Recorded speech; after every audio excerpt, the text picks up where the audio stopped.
Pour yourself a sweet tea, pull up a lawn chair, and turn the page with us.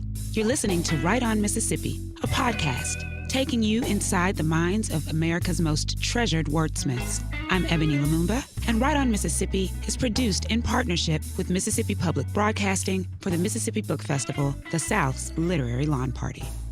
Thank y'all so much for listening today. This is Kiese Lehman. I'm a writer and teacher at University of Mississippi, and I am lucky to be talking to Chanelle Benz today. Chanelle, how you doing? I am tired, but I'm good. Glad to be here. Chanelle just walked, half a mile in the hot sun at the Mississippi Writers. What is Mississippi Literary Conference? What's it called? Literary Festival, Book Festival. So, you did all the walking, but I'm the sweaty one. So. I'm sweating. Yeah. All right. I want to talk about a lot of things, but I wonder if we could start talking about names. I love Billy James. Can you talk about where that name came from?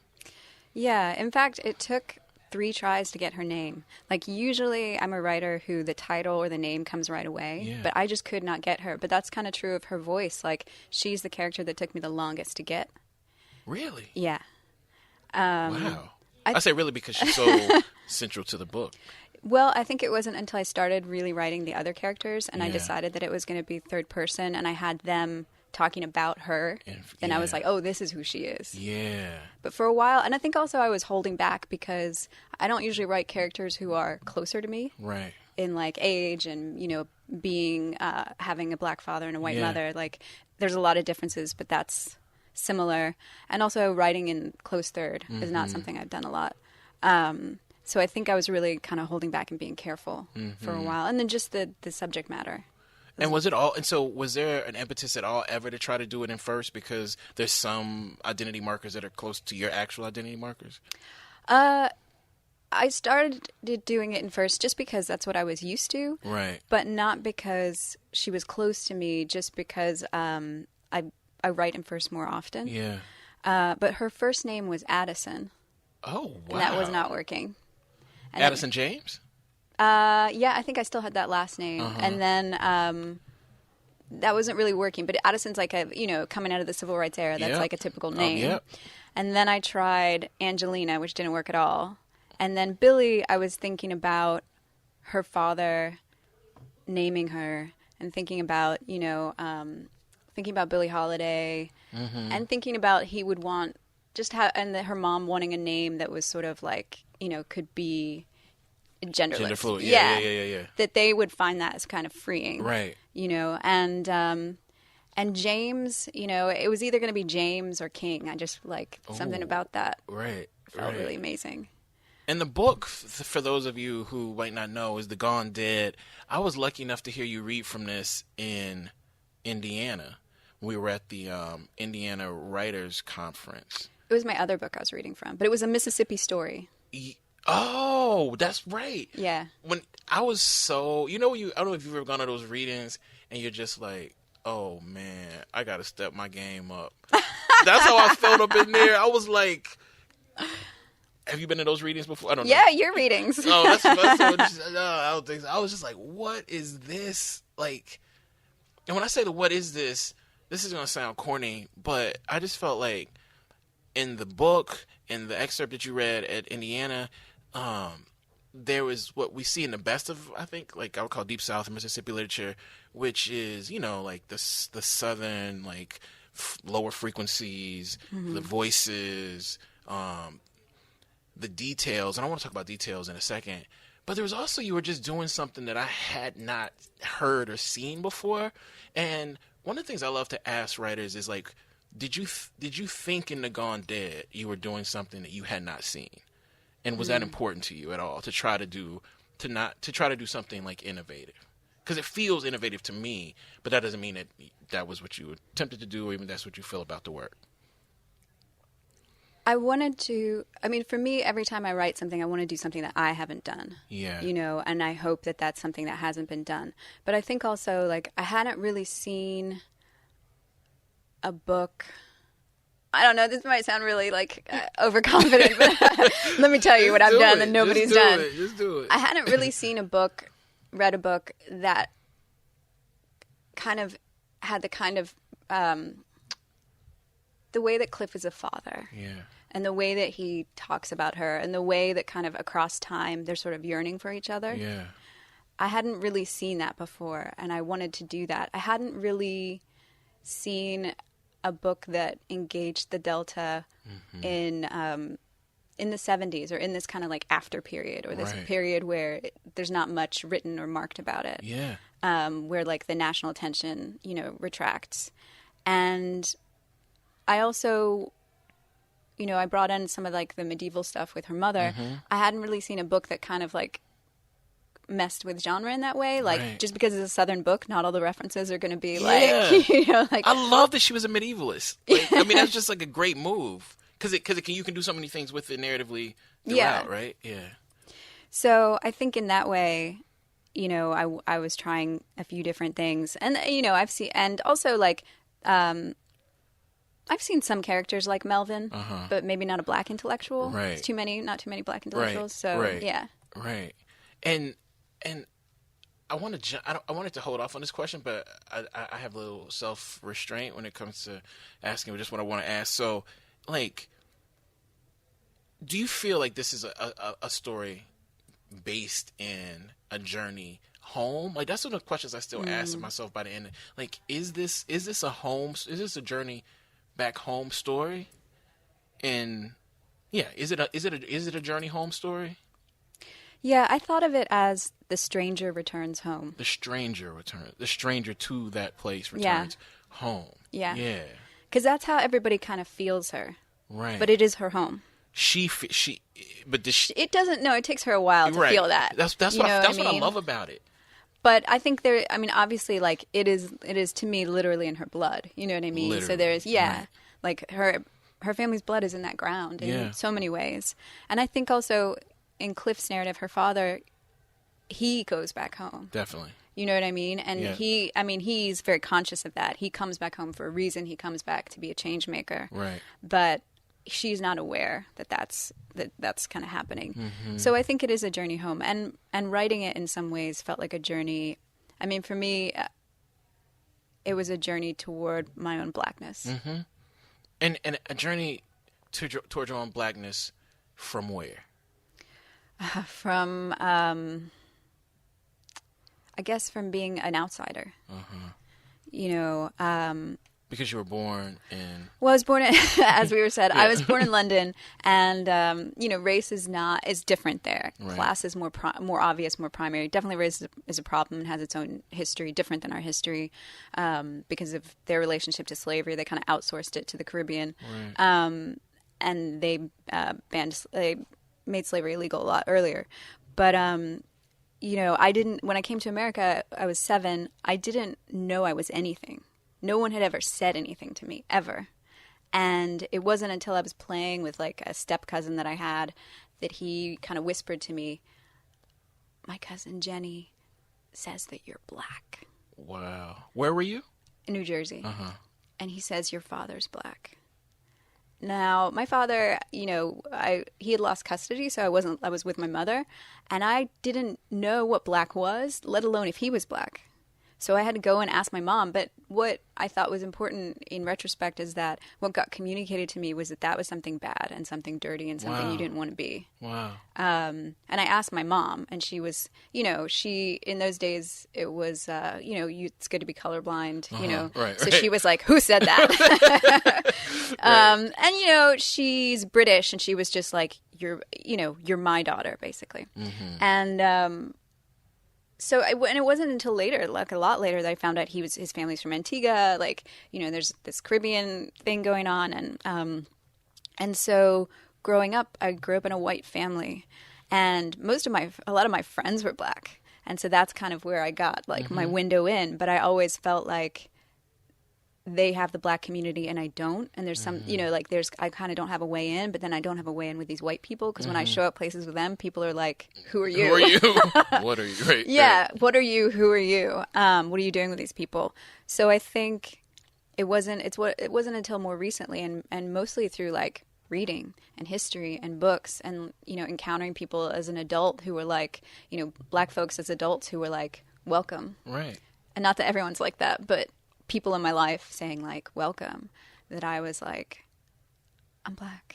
You know, like there was a moment where I was like, I'm Black. Right. You know, like I can say that. And still it's almost like I think somebody's going to pop up and be like, no, you know what I mean? Like you're not dark enough, or you're not, you know, that there's going to be some kind of black check. But this book for me was, you know, all the research and just in my heart, just thinking as she's moving closer to her father that I'm moving closer to.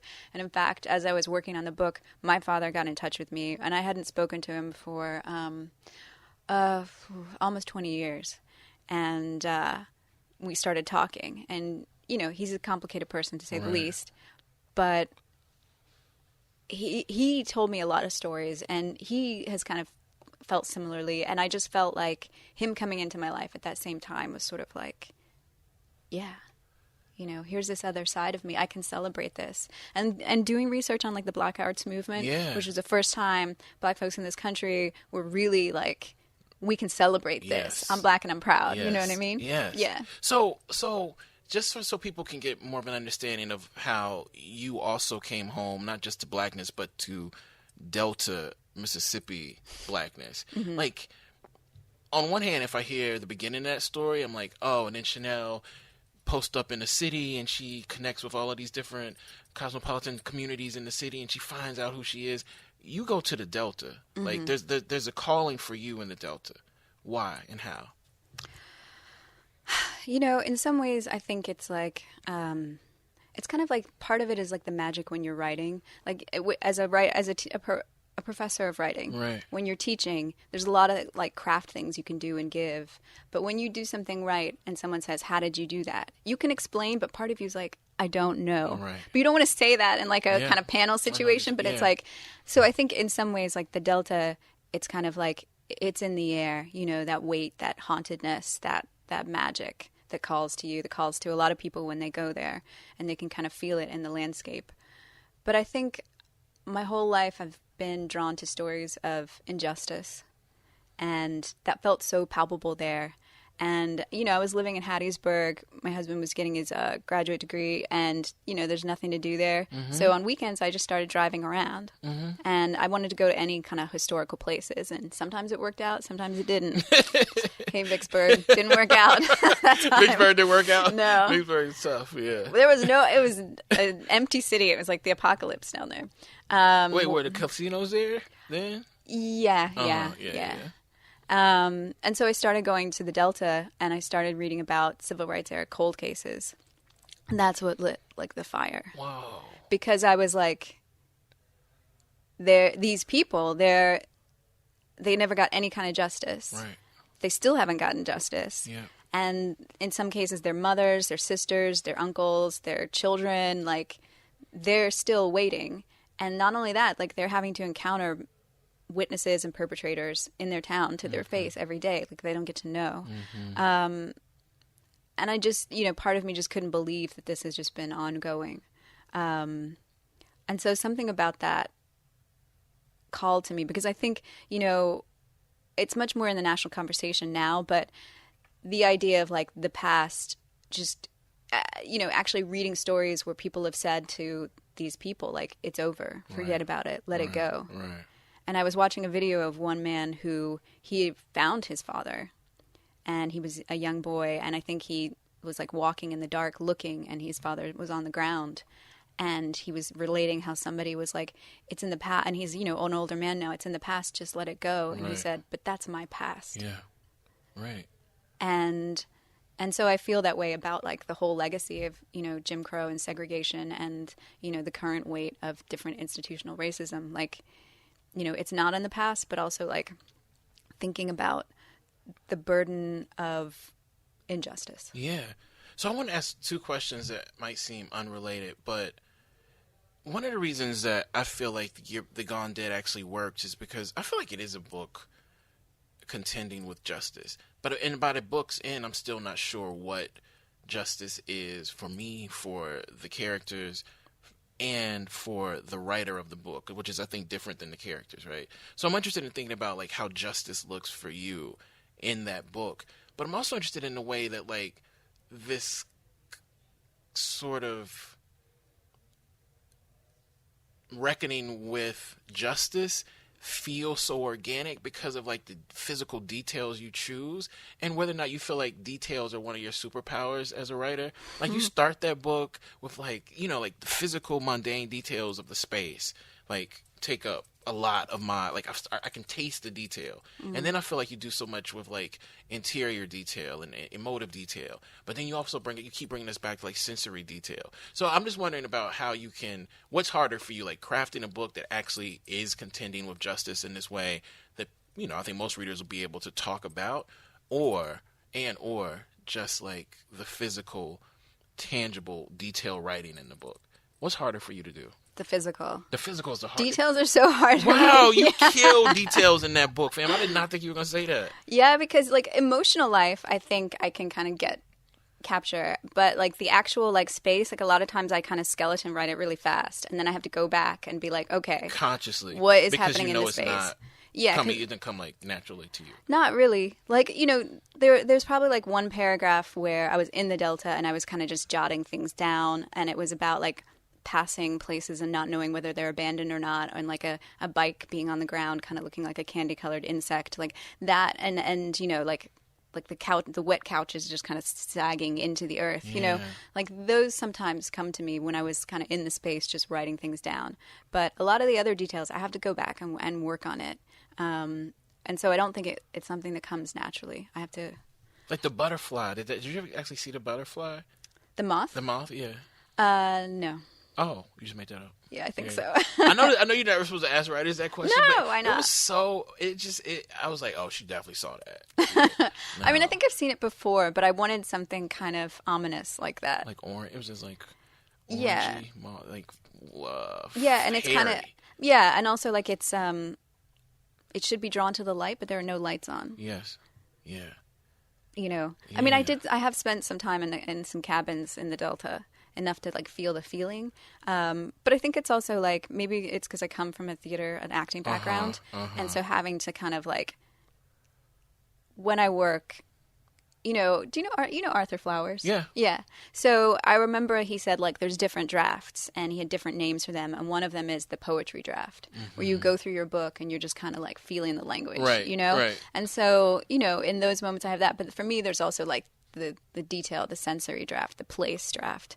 And also just in this book, I knew like if you can't, I was talking to myself, if you can't get place, you can't get this book. Like you have to. Gotta get place. Yeah, so right. I had to keep going back and working on that. And the texture of the place is so integral to the understanding of what justice could be or can be in that place, right? But is justice a word? Like, you know, I meet a lot of writers, even in 2019, who are like, I don't want to talk about justice. You know, like even though their books explore, because I think some people think like justice is like this didactic thing that they don't want their books to feel weighed down by. Can you talk to me about like how important it was for the book to actually explore different conceptions of like justice, or like does justice thwart it for you? Yeah, I mean, I think for me it's central. Like, you know, I didn't make it exactly about a civil rights era case, right? Because the idea to me is like just because these stories have no longer been collected, and just because people aren't being like lynched so openly doesn't mean there's not another way in which this happens. And I didn't want to make it predictable either, but I did, you know, let me think. I mean, this idea of justice to me is like, I had to kind of try to go about it different ways. Like at first I had her kind of very conscious, like maybe going there for a conscious reason, right, like wanting justice. But then I thought it's kind of more interesting if it's something that comes upon her, because I also think like in life you're told stories about yourself, and then later you have these realizations about like, oh, that's why I'm so messed up. Or, you know what I mean? Right. Like, you know, I kind of use one example of like my grandmother was Irish, and she was like one of 9, and she had all these brothers and sisters, and sometimes she'd tell stories about them. But there was one sister named Aggie, and it was always like, in Ireland, it was always like, go and get Aggie out of the river before she throws herself in the river. And then as I got older, I was like, why is Aggie always trying to throw herself in the river? Yeah. It was always like suicide attempts, you know what I mean? And I was like, this poor woman is suicidal, and like no one cares. And so like different stories like that. And I think if you've always grown up with a kind of something in your genealogy, which is some kind of burden, some kind of trauma, it's only really until later that you're like, hold on.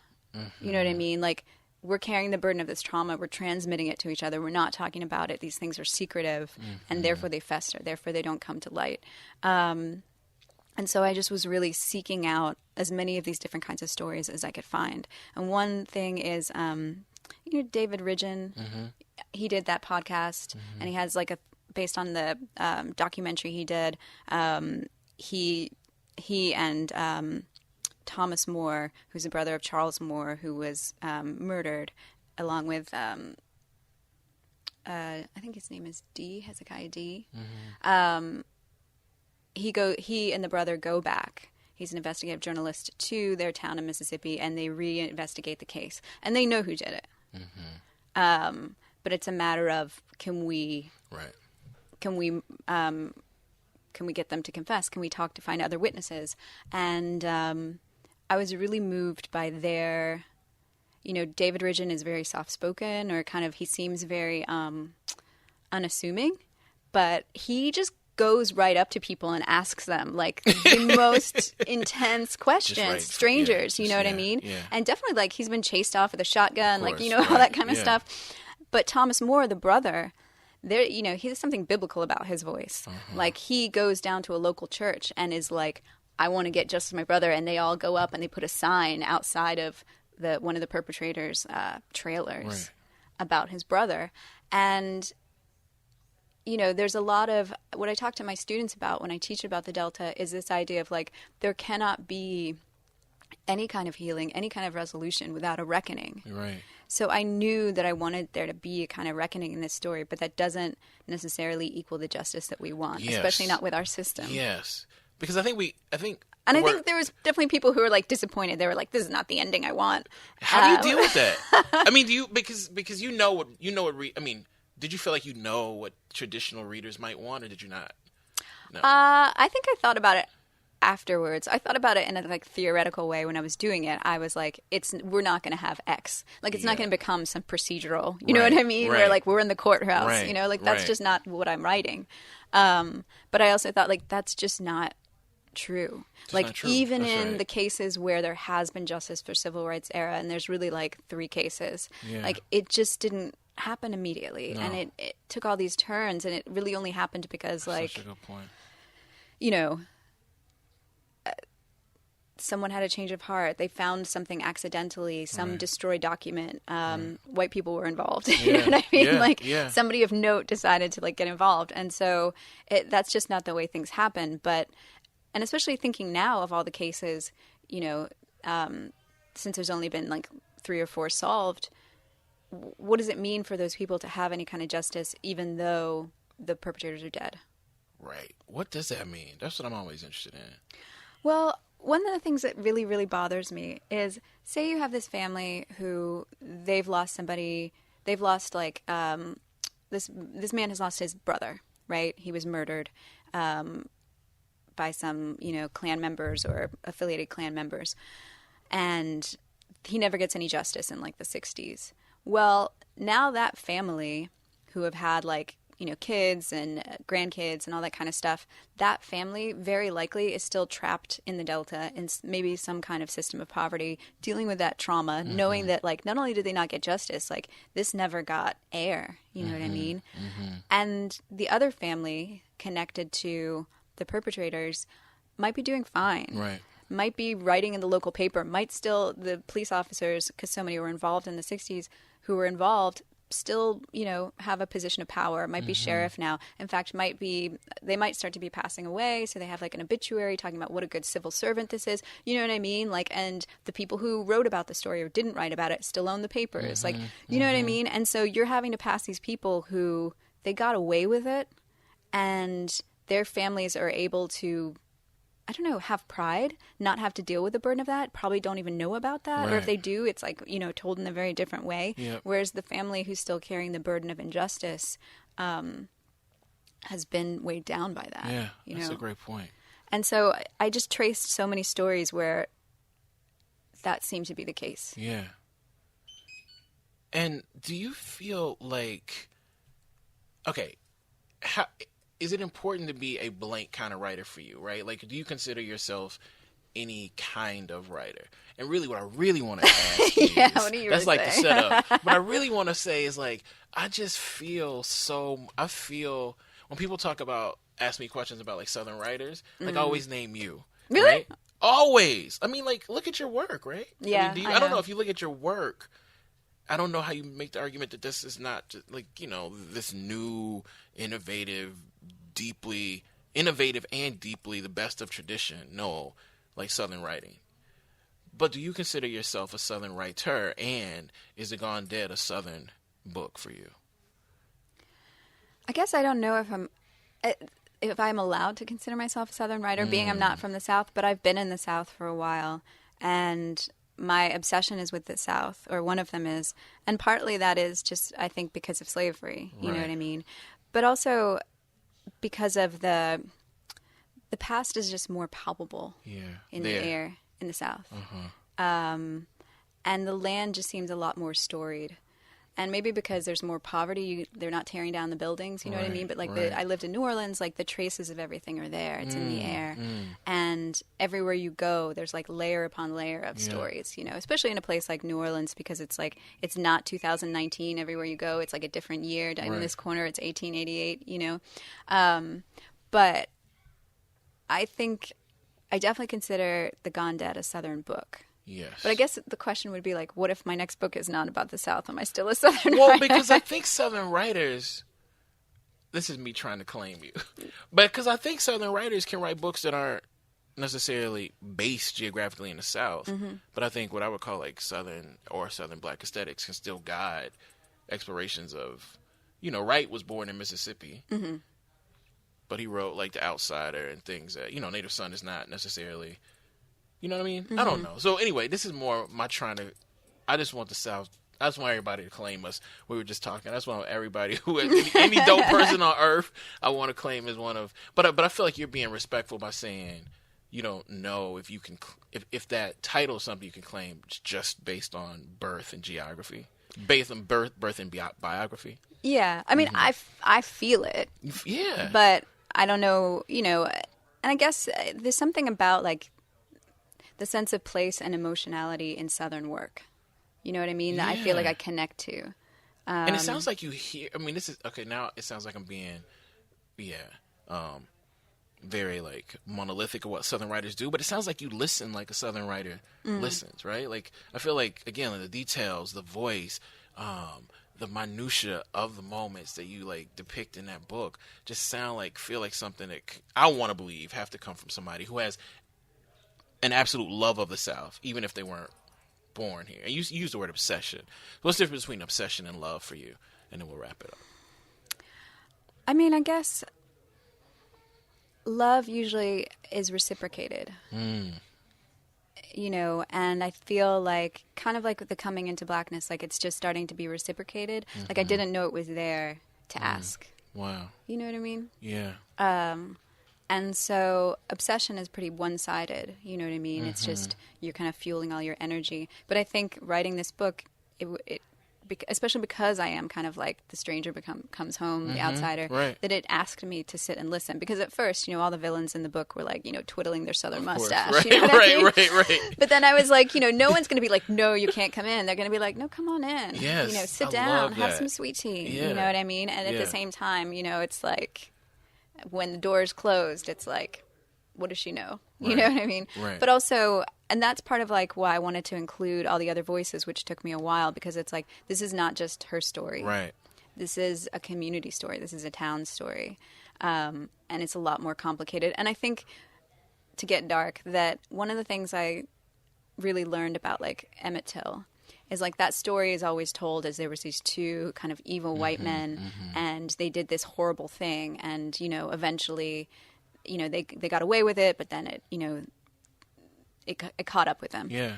Or that's part of the story that's told. But if you actually look at, like, the FBI documents or just do more research, there's so many more people involved. So many more. In the torture and killing of Emmett, but also people involved, like, different black field hands that were coerced into being involved, other witnesses that saw them moving the body, like, people that heard things, like, the other boys in the room, like, it's a community. It was a community lynching, a community murder, and that's to me what makes it a lynching.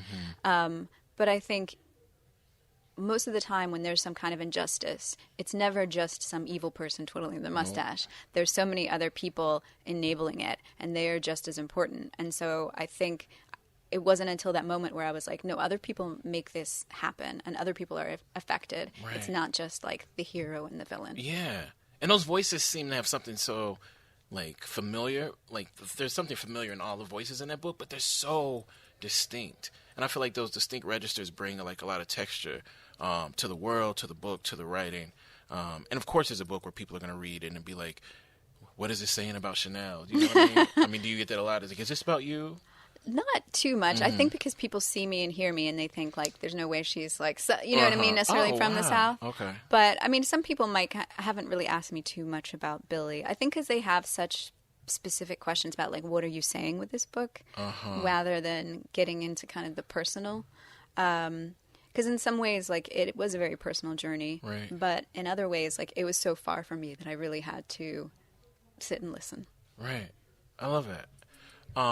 All right, so I just want to say thank you for making time to talk about this book, and just more than that, like, thank you for putting a different kind of book in the world that's going to dictate the way I write, dictate the way my students write, dictate the way I think people all over the world, particularly I think Southerners, write about home from now on. And I love that idea of, like, the stranger coming home, right? I think that complicates all of it.